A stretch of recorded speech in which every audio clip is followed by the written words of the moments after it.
I don't think. No, now Yep. we're on it. Good evening, folks. Welcome to the Mike and Taz Show, presented by Pro Football Focus Fantasy. I'm Mike Clay.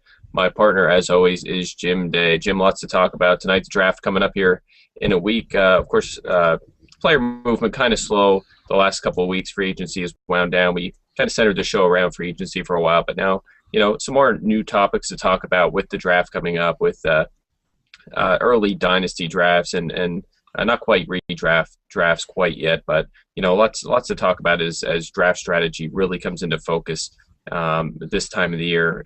Especially with rookie drafts coming around, with of course the NFL draft just 1 week from tomorrow. So Jim, how you doing tonight?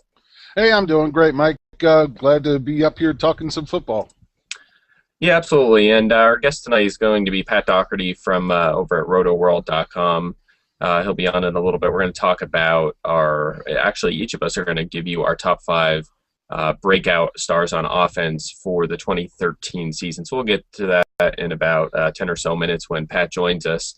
In the meantime, a little bit of free agency news. I mean, it wasn't actually any player movement involved here, but the Steelers, Emmanuel Sanders, they matched a 1-year offer that New England made, restricted free agency offer sheet, to try and bring him to New England. Of course, they have a need at wide receiver after losing Wes Welker and Brandon Lloyd this offseason. So, Jim, what do you think? A good or bad move by Pittsburgh to match that offer sheet on Emmanuel Sanders?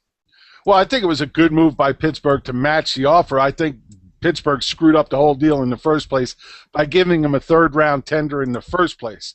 If they put it out there, they were expecting if they got a third-round pick back from him, they'd be okay to lose him. Then they turn around and they end up matching the offer from New England. It ends up costing them $2.5 million this year, as opposed to the $2.2 million it would have cost them if they would have just done a second-round tender on him. Nobody would have put a bid on him for a second-round tender. They would have got him at $2 million. They would have saved $500,000. And considering that right now they're only about $800,000 under the cap, that $500,000 is a big number. Stupid mistake by the Steelers. Yeah, absolutely. I guess they just thought what we all did, and that nobody is going to make an offer on a restricted free agent. You see Denario Alexander, Andre Brown out there right now, both pending restricted free agents, and nobody's made an offer. And really, Denario Alexander really stands out because you wouldn't have to give up a draft pick if San Diego decided not to match your offer. So, the guy's been injury plagued, but he's stayed healthy here over the last year or so, and was a dominant player for San Diego in the second half of the 2012 season. So, anyway, back to Emmanuel Sanders. I mean, okay, he sticks in Pittsburgh now. Mike Wallace is gone. He's going to be the number 2 there, you would imagine, unless they draft a wide receiver in the first round or 2 this year. So what do you think of this guy's fantasy stock? Is he in the wide receiver 3 conversation?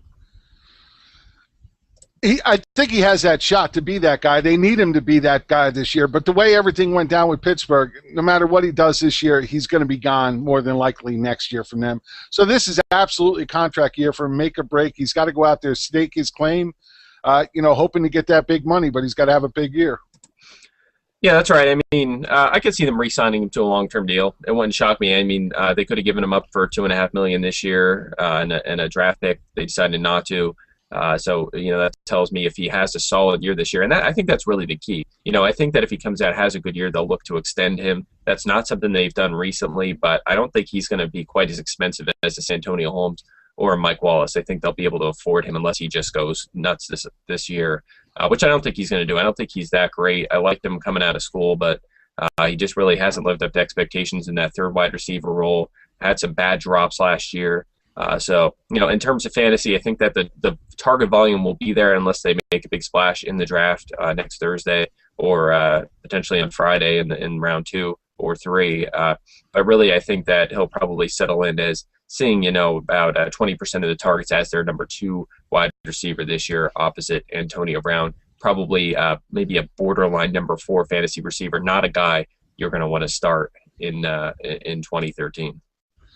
Well, I mean, even if he takes slight bumps up from what he did in 2012, I mean, he had over 600 yards, so it wasn't like he just did nothing for them. So if he gets a slight bump in targets, that number could go up. This kid is a guy who's had talent, but was just delayed by injuries early on, especially those foot injuries were just killing him year after year. If he can get healthy and stay healthy, this is a kid who has the talent to be a very good wide receiver in the NFL. Right, but I think the problem is, though, just the massive depth of wide receiver. I mean, you just run down through your top 36. I've said this a million times. Your standard 12-team league, you go through your top 36, there's just no room for a guy like Sanders. And you mentioned his yardage last year. I have him at 63 catches, 855 yards, 5 touchdowns, early projection for next year. I love my numbers. So, that rate there brings him in around 46th in wide receiver. It's just not, 800 yards isn't going to do the trick anymore, and a half dozen touchdowns. You got to get up there in the 900 yards, 1,000 yards, and score 6-7 touchdowns to really be a strong number 2, number 3 fantasy option. That's why they invented the flex option in fantasy football for guys like him. Well, I mean, I could buy that in PPR. You're right. He's a borderline flex and PPR formats. In standard, you got to get a running back in there. The math just adds up. The number 3 running backs. Just better, not Ryan Matthews. I'm sorry. Yeah, right. Yeah, we'll see about him. Yeah, we talked about him a little I think last week, but maybe we'll get to him a little bit later as well. All right, still waiting on Pat Daugherty to join us. It'll probably be a little bit yet, so we can jump into our. Wait, let's not jump into that. Let's take another player on this Steelers team that's important right now, and that's Heath Miller. Yeah, you know what? I write up the show notes, and I have that right here, and I didn't even. I was going right past it. Thank God you're here. Go there, Mike. I was trying not to go there. Thank God you're here. Go ahead. Yeah, Heath Miller, of course. Coming off the torn ACL, he has a huge role in that offense when he's healthy. But he's coming off that knee. I don't know if he's going to be healthy for Week 1. He might go on the PUP list. So you're drafting today, Jim. Where are you selecting this guy?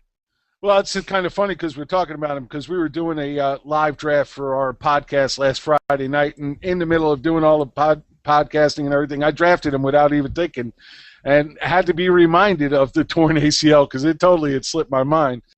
They are talking there's a possibility of PUP list. We've seen them work with some of these guys and get them back a lot faster than ever before. But, at his age, you have to wonder if he's going to be able to do that. Love what he did last year. Love the fact that Big Ben was trying to get him involved big time when he was healthy. And if he gets back to being healthy, then he's a good, solid projection. But until we see him, how far advanced he is when we get closer to the season, hard to invest in him now. Yeah, I hear you. I mean, I've had some questions about him. Should I throw a late-round dart at this guy? Or go with someone else like a Jacob Tamme or something like that. And the easy answer is you got to go with Miller. Just hang on to him for now. See if he comes back healthy. The guy has potential to score 7, 8, 9 touchdowns, catch 70 balls, 800 yards for Pittsburgh if he's healthy. So, I take him at the very end. But, luckily tight end is pretty deep, so you don't really have to reach on him to get an impact tight end. You could always go with an Owen Daniels, Gates, Jermichael Finley, Pitta, Cook, Olsen, Vernon Davis. There's a lot of guys in that group, and I didn't even mention your Rudolph, Gresham, Martellus Bennett, Fred Davis, Brandon Myers. There's just so many tight ends. You just did. You just mentioned them all. I did now. I did. So there's just so many tight ends in his tier, if you will. He's probably a little above. He's probably at the top of that tier, but there's no reason to waste a mid-round pick on him when he may not even play the first couple of weeks. All right, it looks like his camera's coming in a little cloudy here, but we have Pat Daugherty from Rotoworld.com. RotoPat, as everyone knows him in the Twitterverse. So we have Pat here. Pat, how you doing tonight? We kicked off your Dynasty League today. A little bit of drama there in the first round. What do you think about Rob Gronkowski, 6th overall? Yes, I love it. I respect Sigmund's football knowledge about as much as anybody, but probably wouldn't have been my pick. But, tight end, it's a weird position because I feel like it's deep, but it's like the second tier is deep, not necessarily, the first tier, it's no secret there's such that clear line of delineation between the top 3 and everyone else. And, who knows if he's injury prone, whatever that means, but still young, maybe the most dominant player in the NFL, all things considered, some ways you look at it. So, yeah, it's been a really interesting draft so far. We have 3 tight ends off the board already. Czech Gresham took Aaron Hernandez I was early in surprised the about that. early in the second round. Not Now, long wait, after. I got to chop in on that one. I love these people. You know, everybody's jumping to the Aaron Hernandez bandwagon right now because they're hearing the stuff about Gronk. But meanwhile, Aaron Hernandez is always fighting the injury bug too, and they're just thinking that he's going to step right. You know what? No, he's not. I'm sorry, he's not Gronk. He'll never be Gronk. Gronk is Gronk. That's it. There's only one. Yeah, his role doesn't change too much. He plays about 2/3 of his snaps in the slot anyway, so they play a different role. But I hear what you're saying, and you know, and speaking of which, just touching back on what I was talking about, I got Jimmy Graham there at the end of the first round, and then followed up with what I do there. Marshawn Lynch. That's what I was going to say. You were nice enough to take Alfred Morris with the 13th overall pick, and you don't say that out loud. you handed me Lynch at the turn, so I was pretty pleased with that. But anyway, we're midway through round 2 of that 14-team Dynasty League with a bunch of Rotoworld guys and other guys in the industry, so it's been a lot of fun so far. But anyway, let's we don't want to keep you too long, so let's jump into our top 5 2013 breakout list for next season. So, Pat, we'll start with your list. You want to run through your guys here. I'll list them off first, and then I'll let you break them down. You have Sam Bradford, Rams quarterback, looking to finally come out of his shell. We have Joe Morgan, who is probably going to step into the number 3 role in New Orleans with Devery Henderson gone. We have Reggie Bush, which is really the only veteran on our list, if you will, up in Detroit now, leaving the Miami Dolphins, of course. Rob Hausler, entering his 3rd year as Arizona's tight end, and finally a chance to really be the opening day starter this year. And of course, Vincent Brown coming off that ankle injury last year that after a promising rookie season was unable to play at all during 2012, but he'll be back this year. So Pat, talk to us about these guys. Oh boy, jumping right in. Well, I felt weird about including Reggie Bush because, like you said, he's a veteran. These kind of lists, it's usually the Vincent Browns of the world. And, also, he's so injury prone. But, I feel like the past 2 years, he's finally sort of learned how to stay on the field. He's been playing through injuries. He wasn't really the same as he played through injury last year. But, he wasn't the same after he hurt his knee in, week 3. But, he's learned to stay on the field. I think he appeared in 15 games each of the past 2 years and put up pretty decent numbers in a pretty mediocre offense. And just the Detroit, I'm a huge Lions fan. The Detroit offense is so explosive, throws so much. Joique Bell, I can't remember if was he an undrafted free agent? I think he was an undrafted free agent. Yeah, I think so, yeah. Undrafted free agent, first year with a big role in an offense last year, and he catches 52 passes. If Joique Bell can catch 52 passes in that offense, Jim Schwartz said he's envisioning 60, 70, 80 catches for Reggie Bush, which 80 might be a little optimistic, but if Reggie's turned the corner, actually knows how to stay on the field, and I believe he could lead the NFL all running backs and receptions next year, and kind of turn into the PPR superstar we're all hoping he would be, at the beginning of his career. Yeah, well, I think Darren, just to cut you off for a second, I think Darren Sproles probably has to be the favorite there, but I hear you. I have Reggie Bush around 70 catches, assuming he plays in every game next year, so I'm with you. I think that, the carries will drop from his time in Miami, but certainly more targets, and, he could score maybe 6-7 times, a couple through the air, catch 70 footballs. So, I'm with you. I think that he can definitely be in that running back 2 conversation. Well, you guys act like he never caught that many passes before. First 2 years in the league, he caught almost 160 passes, almost 90 balls in as a rookie. Right, but he wasn't getting the carries, though. No, I agree with you. Yeah. I agree with you. I'm not trying to argue that point, but he wasn't a savvy veteran yet either, Jim. Yeah, no, I agree. All I'm saying is I think it's absolutely attainable for him in that offense to catch that many balls. He's done it before. Like you said, he's stayed relatively healthy the last 2 years. We could easily see him catching that many balls. My question to you, though, is he was a number 14 running back last year. How high do you predict him this year if you call him for him to have a breakout season? Yeah, I know. So that's where it's kind of weird because I just feel like it'll be different. He might not really – maybe he'll approach 1,000 rushing yards this year. I think, maybe his standard league value might hold almost steady, but I feel like where he'll really jump the tier maybe into the top 10, top 8 could be PPR. So it's a fair point, for debating the semantics of breakout where – Yeah, well, I'm only Maybe asking the standard. question. No, I'm it's a only fair asking question. the question everybody else is asking. I No, mean, he's exactly, 14 last year. How high? And no, don't get me wrong. I absolutely love the fact that he went to this offense. Perfect offense for him. But you got to figure they're not just going to dump Joyke Bell to the curb either. He's going to get some playing time there. He is. I mean, he did a good job with him last year. Well, he might revert more to like pure depth this year because, they had so little. They're one of those teams, it's running out all these crazy people running back like the final quarter of the season, and he's a much better piece of depth to me than Kevin Smith. They clearly lost faith in last year. It's sad for Joyke Bell because he quitted himself pretty well for like a first year guy, but I think he, I don't know what my touch prediction for him would be this year, but way less than whatever 150 it was or whatever last year. Yeah, with LaShore there in short yardage and some early down work, I don't think Bell's looking at more than – I think he'll be lucky to see a dozen snaps a game. He's going to be a nice luxury, like a young player who has a decent amount of experience and has proven, he can carve out a nice little role in that offense, if called upon. So. All right, enough with the old guy. Let's talk about some of these kids on your list. How about the wide receivers? Joe Morgan, Vincent Brown. Well, I guess you touched on Brown, but more on Joe Morgan and Rob Hausler out in Arizona. Just Joe Morgan, another guy, not like a huge secret amongst the fantasy community, but what did he average? Like 19 yards a catch last year, and I think he only had like 20 catches. But that offense sort of been lacking, like a true. Devery Henderson sort of did it, and Robert Meacham sort of did it, but they've kind of done all this explosive stuff without ever like a true guy who can take the lid off the back end of the defense. And he looked pretty promising as that kind of prospect last year. And he's probably not going to be more than like a plug and play wide receiver 3 type guy, like a matchup type guy. Not someone you're going to want to be relying on every week. But I don't think he'll be a flash in the pan. I think he'll be the kind of guy that if push comes to shove, you can put him in your lineup and maybe 3 catches, 80 yards, a touchdown. Just someone you want on your team, if not necessarily starting every week.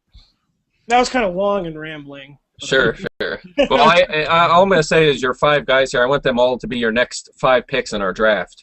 All right? Because you like these guys. So. Yeah, it's all about young upside. So. All right. Yeah, I hear you on Joe Morgan. I don't think I think he needs another injury. I mean, Henderson's gone. I think he's going to need an injury to Moore or Colson to really see enough volume there, especially with Darren Sproles catching passes as well as Jimmy Graham. So I'm not quite as high on him in terms of a breakout. Plus, Nick Toon in there could push for that 3 job. I like him a lot. So yeah, I liked him last year. He's an interesting guy. Yeah. I forgot what his issue was. Some ankle injury or something. I can't remember. Yeah, I think they kind of just redshirted him for a year, a minor injury, put him on IR. But anyway, moving on here, you have Rob Hausler, Arizona tight end. He played as their starter for quite a bit last year, but this year that offense is better. Carson Palmer's there. Wide receivers are coming together. New running game there with Mendenhall. Bruce Arians calling the plays. So really that offense has basically changed completely from last year. Should be a lot better. So you're really expecting Hausler to break out this year. You thinking maybe jumps into the tight end 1 conversation or more of a 2? I think he's probably on the periphery of tight end 1. He's another guy I'm a little nervous about because Bruce Arians has sort of a weird history with tight ends. But I think he caught like 26, 27 passes the final 6 or 7 games last year. If he can do that with Ryan Lindley and John Skelton and the whole 3 Musketeers thing they had going in Arizona last year, Carson Palmer, targeted Brandon Myers. Lord knows how many times last year. Arians, he's a tight end, and Arians has a weird history with tight ends, but I think he's already said, he views him as like a mismatch, basically as like a big wide receiver. And he's one guy, his athletic ability hasn't been a secret or anything like that. I just think he's a guy ready to take the next step, maybe 60 catches. Like you said, probably not a locked-in tight end 1, but definitely on that periphery of tight end 1, like excellent fill-in tight end 2. Yeah, I hear you. I have him around 20th, so there's upside there. I am worried about Arians. I mean, he wasn't using he and Ben Roethlisberger using Heath Miller much. Yeah, I mean, he was accused of criminally underusing Heath Miller. Yeah, to the point that Roethlisberger said, "That's it. We're Arians is gone. We're going to throw it at Heath Miller all day long this year." And then last year, you drafted 2 tight ends in round 2 and 3. You barely used them. Dwayne Allen was an elite blocker last year. He was on the field a lot. Didn't throw much to him. Kobe Fleener, of course, got hurt, but he was underused, and you ended up having Andrew Luck struggled through his rookie year by just throwing downfield constantly to these wide receivers who couldn't catch the ball. So, yeah, it was a little disappointing, and that concerns me. But like you said, if the Cardinals struggle, they pass the ball a lot. They're playing from behind. We saw Mr. Garbage Time Carson Palmer last year rack up. Carson Palmer's arm strength, something everyone loves to debate still, but he's definitely turned into a kind of a premier check down artist. So he's not going to be, Arians really doesn't like to throw to running backs. So Palmer's got to check down to somebody, just hoping it's Hausler. Sure, I definitely in the number 2 conversation, I think, unless they make a move next week in the draft. But looks like he'll be there 1. And of course, here your final guy, Sam Bradford, Rams quarterback guy that I've said for years that kind of the same thing. I think this guy is just going to level out as average. I think he's just going to be an average quarterback, below average fantasy quarterback. That means, but I'm just not a big fan of him. I certainly in fantasy football, I really don't like him. So. I'm interested to hear what you have to say, Pat. Well, I think I did the breakout thing wrong, where I'm not picking guys. I'm picking to be like breakout superstars, maybe like move up a tier. He's another guy where I'd say definitely not going to be like a guy I'd be drafting as like a surefire quarterback 1, but he's just a guy. I watched him play so much in the Big 12. I live in St. Louis. I've seen almost every game he's played. He can make every throw. He's just had so many things working against him, and he's been really inconsistent, but he's finally got some continuity with the coaching staff. I think last year he really came on strong in the second half. They're trying to move from an offense that's station to station to more chunk yardage. And I know he lost Steven Jackson and Danny Amendola, but he started throwing a more consistent deep ball last year. Part of that was probably the presence of Chris Givens, and I think they're going to take a receiver early this year. And he has so much arm talent, and he's so smart. You can't blame everything. At a certain point, you got to start making plays. So you can't blame everything on his line and the revolving door of the coaching staff. But I just still see too much to like, and I liked what I saw in the second half last year. I just think he's ready to be more consistent this year, and a guy you probably feel really good about. Like I said, you don't want him to be your starter, but I think he's going to be a really good backup. And you guys aren't agreeing, but hey, don't get me wrong. I agree with you on all you said about Bradford. I like the way. Stop agreeing, Jim. But he's going to. I think he's going to be a better NFL quarterback. I just don't think he's going to be fantasy worthy. I do agree with that, actually. Especially if they draft a rookie wide receiver. Then you're looking at basically 2 rookies and a guy who played, sparingly last year in Givens as his wide receiver core. So if I'm thinking fantasy this year, I mean, Sam Bradford is like way off my list. He's in Tim Tebow territory. I'm saying he's a guy I'm going to probably view as like the way I viewed Carson Palmer last year. Like if I start him, who knows? Maybe there'll be 330 yards today. But yeah, they said I'm not going to draft him as a starter, but a guy that I think I could be enthused about as a fill-in. Yeah, I have him as a borderline too. I don't like him. I need to see it first. I think that he's just he's a game manager. I think that quarterback's getting so deep now. There's so much talent at the position. And so many guys that, even guys that maybe are average quarterbacks that can run the ball are better fantasy assets, even like a Josh Freeman, you like Jake Locker. You like Terrell Pryor more? You know what, maybe. In Dynasty League, maybe I feel better about that. I'm kind of offended that you called him a gay manager. Yeah, I kind of do. What's up with that? What's wrong with that? Too big of a for that. He's conducting himself as a game manager, though. I won't dispute that. Yeah, so anyway, offensive improvement. I do like Brian Quick, and we're going to talk about Jared Cook a little bit later. So, he definitely has more weapons, running out of excuses. I like Isaiah P too, which I took some flack for today. So we'll talk about it. It's a put up or shut up year for him. Like you said, yeah, you're right. They're starting to eliminate the excuses. Continuity on the coaching staff, supposedly a real left tackle, devoting lots of early picks to skilled players. So, I mean, he can't keep barely registering 7 yards per attempt and going every other game throwing 180 yards. Could someone say Alex Smith? Hey, easy. All right, Pat, we'll leave it go. I know you're on the Rotoworld news blurbs, which, they're anonymous. Nobody knows where they come from, but he's one of the guys that does that great work and just a great industry resource. So, we don't want to hold you up too bad. But wait. I had a change in my top 5. I want him to hear because he's now my number 1 breakout player. He actually used periphery and delineation on our freaking hangout. Can you believe that? Half our people won't even understand those words. We'll bleep those out. Don't worry. Yeah, hey, I had to learn some big words before I came on. So. All right, Pat. That's Pat Daugherty. He's at RotoPat on Twitter. Daugherty Mike. Daugherty. Mike Claw.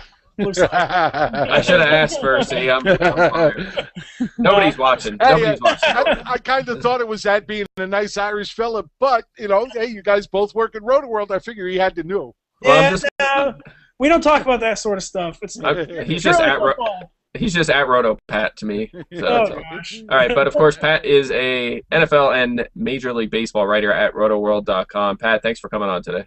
Thank you, guys. Hey, thanks, Pat. Right, take care. Always entertaining. Pat, what is it? Pat Daugherty? Daugherty. I'm going to practice that one. All right, Jim, we're flying through the show today, so let's move on to our top 5 2013 breakout lists. And we'll start with yours. I mean, we want to save the best list for last, so we'll wait on mine. Jim, we'll start with one of 2 running backs on your list, Shane Vereen of the New England Patriots. Hey, I mean, not much to say. He's definitely going to get his chance to be that guy this year behind Ridley, and who knows, maybe even supplant Ridley if Ridley keeps doing stupid stuff like putting the ball on the ground. But I don't expect that. He's not really a between the tackles runner. He's a guy who's a change of pace back. He's got tons of speed, great receiver out of the backfield. I definitely think they use him a ton in that. He's a better protector of the quarterback, I think, than Ridley is, so that should help. He's being drafted right now at about an ADP of 99, which is the beginning of the 9th round on average, which to me is ridiculous. 36 running back taken. Now, Woodhead last year had a good season for them very quietly. He ended up as number 23 running back. So, a solid running back too for you guys. I think Vereen has that and more this year. I think he has the capability to take it to the house more than Woodhead did. And, Woodhead surprised a lot of people in the fact that he's a good inside runner at the goal line, and he scored more touchdowns than Ridley did that way on the ground. But I don't think Vereen is that guy, but I think Vereen is the guy who could take those short passes and take them to the house, and that's where I think he really shines. And we saw a lot of that in the playoff game last year against Houston, where he just went off. Had the 3 touchdowns, including the great grab over his shoulder for the 1 touchdown. I really like this kid. I've liked him since he come out. I'm glad he's finally getting his chance. Yeah, most people probably don't realize Vereen was drafted the same year as Ridley, which I think a lot of people know, but he actually was drafted a round before Ridley in round 2. He kind of had struggled with injuries there. Ridley moved ahead of him on the depth chart, fit better, as an early down guy and a goal line guy for them, and they had, of course, Woodhead on passing downs, but Vereen, again, I'm with you. I think he may only carry the ball 100 times, but he could be top 5 among running backs in catches. I have him at 48 right now. He could easily reach that 50 mark, almost 400 receiving yards, touchdown or 2. So I'm with you. I think PPR, he's definitely a guy to keep an eye on as a flex option. And heck, even in standard leagues, he might be a flex option right now. Just because of the great offense and the touches he's going to get, especially on passing downs with Woodhead out of the picture. So, I tend to agree with you. I think that he'll probably set some career highs in 2013. All right, next guy on your list, we'll stick with the running back theme here. Kendall Hunter, San Francisco 49ers. He's coming off the torn Achilles. That's problematic.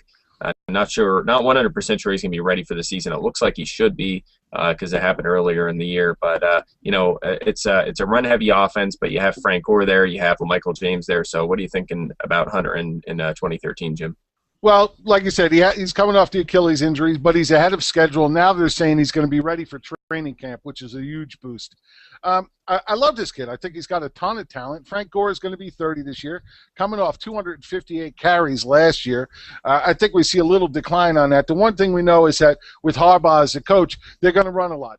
In the 2 years that Harbaugh's been their coach, they've averaged 495 rushes a year. Plenty of work there for him. And, everybody talks about LaMichael James and all that. You know what? I think Kendall Hunter is much better than LaMichael James. If he steps on the field, if he gets healthy, if he's ready to play, I don't think there's even any comparison between the two. Kendall Hunter is the next guy behind Gore. And I like Kendall Hunter in this offense to be able to put up some serious numbers. Yeah, I'm with you. I would take Hunter as the handcuff there behind Gore for sure. I think James is just going to max out as kind of a maybe a Jaquiz Rogers kind of role, what he's going to do behind Steven Jackson this year. So I'm with you there. Okay, a couple wide receivers here. Actually, your other three names are wide receiver. We'll kind of group them together and talk about these guys. Mohamed Sanu of the Cincinnati Bengals. We have Chris Givens, who is probably going to be the top receiver for Sam Bradford in St. Louis. And a guy I like a lot, actually, this is one of the guys we fought over who gets him on their list, Michael Floyd of the Arizona Cardinals. So talk to me a little bit about this trio. Well, I like Givens a lot. I mean, we saw him. He first showed up on Fantasy Radar when he had those couple of 50-yard touchdowns last year. But then we saw him start to get more involved in the offense. Had a couple of really strong games, including his game against San Francisco where he had 11 receptions, 92 yards, 14 targets. Love to see that. I think he's much better suited to be a slot guy for them, and I'd really love to see them fold him down. I think they do that if they go out and draft a big outside receiver to go opposite Brian Quick, which I think they do. I think they realize they have to. If they do that, they move Givens to the slot, then I like him a lot more. I think he presents a lot more value in the slot. A good percentage of his targets were in that 0 to 9 yard range. And he did a lot of damage with them, but he also showed he can go over the top and do damage that way. Something you're looking for a good slot guy when he's trying to mismanage defenses. So I like him this year. I think he could definitely take that next step forward if they can find a good number 2 on the outside and let him go into the slot. Yeah, I mean, we did see him at one point when he was really starting to come on as a regular in the offense. Danny Amendola missed a game. Well, he missed quite a few games, but we actually saw Givens get a chance to work as Sam Bradford's go-to receiver. He worked more underneath, and he did well. So that's why I feel like he can be a versatile player for them and really slides in there as a borderline number 3 receiver. I have him 36 right now, so that's right in there as a pretty much the last starter for in most leagues. Let's see, Givens, we seem to agree there. He's a great breakout potential this year. How about Mohamed Sanu of the Bengals? Well, we didn't get a chance to see a ton of him last year. He only had 25 targets, 16 receptions, but he did have 4 touchdowns when he came back. And, he's saying now that the foot injury is over. He's 100% healthy. I've liked this kid since Rutgers. He plays good football. He's a smart football player. They need another guy on the opposite side of A.J. Green to provide A.J. Green with some help, and that's absolutely, I think, going to be Sanu. I just think he's going to end up standing out as that number 2, and while I don't think a ton of Dalton as a quarterback, I think he has enough in him to get Sanu the ball to make Sanu, deal some damage to defenses with his legs and his feet. So I like Sanu to bounce up. Now, again, I'm not saying he's a startable wide receiver right now. I say he's a good depth player. The good thing, though, is he's not being drafted as a startable wide receiver. Right now his ADP is in the beginning of the 14th round. So you're looking at a wide receiver 5. I take a chance on him with my wide receiver 5 spot any day. Yeah, I'm with you. I put him in the 5 category too, and of course he'll compete with Marvin Jones, fellow sophomore, for that number 2 job. Andrew Hawkins also in the mix there, but he's a slot guy. Sanu can play some slot, but Sanu was ahead of Jones on the depth chart when he went down with the injury. He was starting, scored 4 touchdowns, and only what do you have 2 dozen targets or last season. Scored a touchdown every 4 catches. Yeah, so to be tops in the league. Right, and obviously that'll regress next year, but still, he has touchdown potential. He could be, they were looking for him, when it came time to find the end zone in the red zone. So, that's a plus for him, and he could quietly score maybe a half dozen, maybe 7 touchdowns next year, and is certainly, another one of them sophomore wide receivers in line for a potential 2013 breakout. And speaking of which, Jim, your last guy, Michael Floyd, we talked a little bit about, guy I like a lot, and he'll step in there up against Andre Roberts. Can he win that 2 job? Will he win the 2 job? And, how much work is he going to see? What kind of breakout is he going to have this year? Could he really jump up there and join, the top 36 wide receivers, maybe even the top 24? Well, he's definitely got the talent to do that. Let's not forget this guy was the 13th overall pick when he came out last year, and then, unfortunately had the injury that put him out, and we didn't really get to see him at all. But, right now they're expecting him to be the number 3, but I'm not going to be surprised at all if he takes that number 2 job. And when there was only 2 wide receivers on the field, it's him and Fitzgerald. It's not going to be Andre Roberts. Don't get me wrong, I really like Andre Roberts, but I expect him to do more damage in the slot. Yeah, definitely. That'll be the 1, 2, 3. You have Hausler, of course, there at tight end as well. But, with Carson Palmer there, they're going to be throwing a lot of passes. I really like all these guys. I honestly think that Andre Roberts could still be a wide receiver 5, maybe sneak into the 4 conversation. I think Fitzgerald got his big boost. We talked about him last week. He's a 1 again.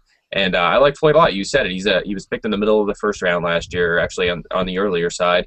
He's he's an elite, talented player at the position, and the opportunity is going to be there. He was actually equal to Fitzgerald in targets over the last 5 games of the 2012 season, and I think he'll step up into that every down role in 2013. So I like him a lot. Is definitely a candidate to be a decent wide receiver 3, and considering his ADP, you can get him as your 4, and just see how he develops early on next season with Palmer under center. Well, his current ADP is 135, which is about the start of the 12th round. So in a lot of drafts for me, that's a normal wide receiver 5 anyway. Again, there you go. If I can get him as a wide receiver 5, I'd jump on that every day. Okay, well, we're agreeing too much, so hopefully you don't like some of my guys. I know there's one you hate, so that'll be an easy one. But last couple minutes of the show here, we'll just kind of run through these.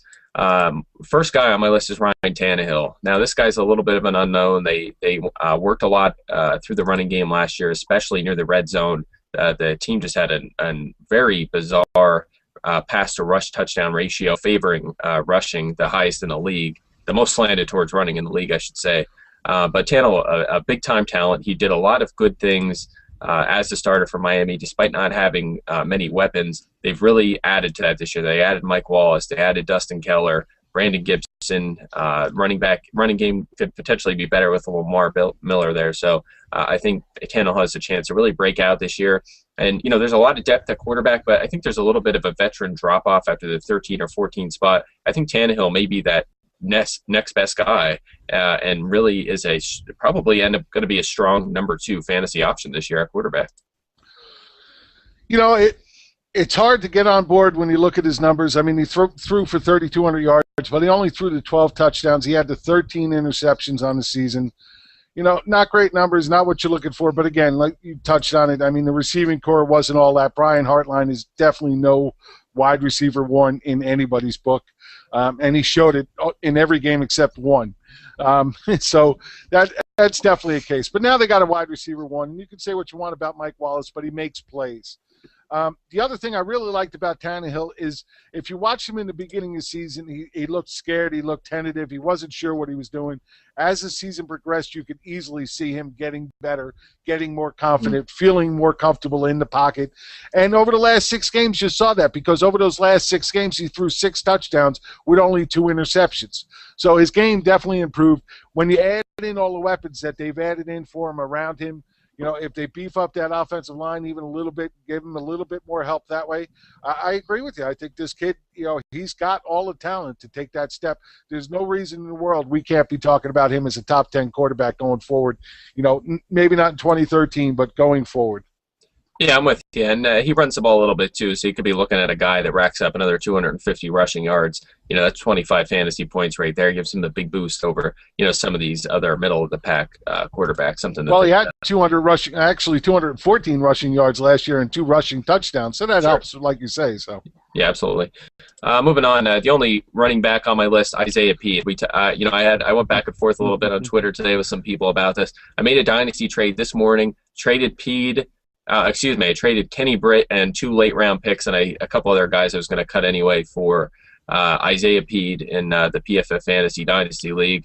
I took some flack for people. He's a big question mark. They're probably going to draft a running back. Well, probably draft a running back. We don't know they're going to do that. They took this guy in the 2nd round last year. To me, it makes sense to give this guy a chance. He looked great on tape last year in a small sample. You drafted him in the 2nd round for a reason. It wasn't just so you could put him in an 8-touch-a-game role. Give the guy a shot. Maybe sign a guy like Mike Turner to do some between-the-tackle goal line work. You have Darrell Richardson there too. I don't see why they draft this guy in the second round. It's the same coaching staff as last year if you're never going to give him a chance, especially when he does so many great things on tape. Why are you listening to these people? They don't know what they're talking about. I'm not. I made the trade. I'm happy with the trade. I have no regrets, man. Again, we've talked about this ad infinitum, and we'll continue to talk about it until people actually understand what we're talking about. But the biggest knock against Isaiah Pead right now is protecting his quarterback. He has to learn to do that. He's going to have a whole new offseason to learn that skill. If he can learn that skill, if he can learn to put his body in the right place to protect that quarterback, he's going to stay on the field. If he stays on the field, he's going to be a very good running back. The kid is a very good running back. He just needs to learn how to protect his quarterback. That's his big thing. That being said, I just don't see them having access to really anybody else. You talk about Michael Turner. Okay, maybe for a touchdown, vulture, very possible. Maybe even Ahmad Bradshaw, which would scare me a little bit if they brought in Bradshaw, because I think Bradshaw would take the lead role there, and that would scare him. But, it's all up to Pete. If he goes in and he wants to learn how to block and he really puts his effort into it, we're going to see a lot of Pete this year. Yeah, I'm with you. I mean, he's undersized. He likes to cut it outside, be a playmaker. But we've seen guys like that develop into great players. You have your Spillers, your Jamal Charles, guys like that. He could develop into a very talented back if he gets his 15 or so touches a game right off the bat. So I like him a lot. Speaking of the Rams, I want to stick with one of their acquisitions here, Jared Cook, who really, but he was paid a lot of money. He's going to come in there. He's going to be he should be one of the centerpieces of that offense. He quite a few targets, just because they're paying him enough that they didn't bring him in and he's certainly not a great blocker, so they didn't bring him in to do that. So he's going to come in there, see a lot of work, and I think that he finally has a chance to jump up in there as a solid number one and maybe even a top 6 or 7 option at the position. Hard to argue. The guy is a physical freak, no doubt about it. But, all intents and purposes, Tennessee, there was always rumors leaking out of he wasn't quite all there, and the Cabaza, elevator didn't go all the way to the top, however you want to put it. That being said, I would really like to see him perform in this offense because, I would like to see this offense could be a good offense. The defense definitely came Miles last year really did a good job on defense. If they can get a halfway decent offense, this team, could have a decent year and be fun to watch because that division is going to be, killer as it is. I would love to see another strong team in there. Yeah, absolutely. All right, down to our final couple minutes here. We'll group these last two together. We have Kendall Wright of the Titans and the guy who I know you're going to love, Stephen Hill of the Jets, are two guys I think in line for a breakout this season. Kendall Wright already led the Tennessee in targets last year, maybe the quietest rookie to ever lead his team in targets and not get much attention. So I think they run the offense through him. That actually helped me be able to move away from Kenny Britt in that trade for Pete because I think Wright is going to be their one. We've seen a guy like Percy Harvin be a great talent at the position and still have a bad quarterback and a run-first offense and still have a great season when he's on the field. So I think Wright can do that. He can be the centerpiece of that offense this year and end up in the top 30 of fantasy wide receivers. Stephen Hill, the other guy, keep laughing. We'll see. He's a raw guy. He's only 22. That offense is, of course, a mess. The whole team is right now. So, and maybe 2013 is not his year, but he has the physical skills, and he showed some flashes last year. I think that he's going to develop into their number one wide receiver. Maybe Holmes is this year, probably is this year, but Hill is coming along, and I think he's going to be one of the league's better wide receivers within maybe a year to 2 years. Really? One of the league's better wide receivers. I think so. Top I'll 25. tell you what, if that ever happens, I will shave off every single hair on my head. All right. Write that one down. I'm telling you, it's not going to happen. I don't know what you see in this kid, but, man, he just doesn't seem to have a freaking clue on the field. He's running wrong routes. He's not reading defenses correctly. No matter who you read, no matter what you're looking at. Yeah, he's raw is right. We talked about how raw he was last show. He's definitely raw. Definitely, I don't even want to go into it. I just don't think much of this kid at all. All right. Well, I'm going to hold you to that. I'm writing that one down. Shaving all your hair off your head. I'll tell you what, if he's not top 50 this year, you have to shave off all the hair in your head.